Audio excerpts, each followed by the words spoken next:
இப்போ நம்ம வாஸ்து அப்படின்ற ஒரு விஷயம் இப்போ நீங்கள் சொன்ன மாதிரி ஒருத்தவங்க அதை இடிச்சிட்டு திரும்பவும் கட்ட சொல்கிறாங்க அப்படின்னா, ஆனால் நிறைய பேர் எங்களால் கட்ட முடியாது, இதுக்கு பரிகாரம் ஏதாவது இருக்கா அதான். அப்படின்னு சொல்லி கேட்பாங்கல்ல, அவங்களுக்கும் நீங்கள் டிப்ஸ் கொடுப்பீங்களா? பரிகாரம் அப்படிங்கிறது என்ன அப்படின்னா, முழுமையா அத கட்டுறது தான் பரிகாரம். ஓகே. ரைட்டா? ஆனால் அத உடனே செய்ய முடியாது. அந்த நியூட்ரலைஸ் பண்றோம் தெரியுமா? அந்த நியூட்ரலைஸ் ரிவர்ஸ்ல போயிட்டுருக்கோம். ஃபர்ஸ்ட்டு பின்னாடி போறத நிறுத்துனாலே அவனுக்கு நம்ம இன்னும் போறது நின்னு போச்சு. ஒரு இடத்துல இப்ப ஸ்டேபிளா நிக்கிறோம்.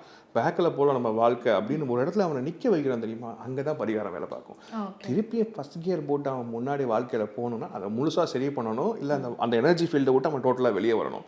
ஆனால் அவனை எந்த விஷயம் அவனுக்கு பாதிப்பு உண்டாக்கிட்டு இருந்துச்சோ, அந்த விஷயத்த செயல்படாம செய்யலாம். அதுக்கு கோயில்கள் இருக்குமா? 4 மூலையில 8 திக்குக்குமே கோயில்கள் இருக்கு. அந்த கோயில்களுக்கு போனாலும் அது நியூட்ரலைஸ் ஆகும்.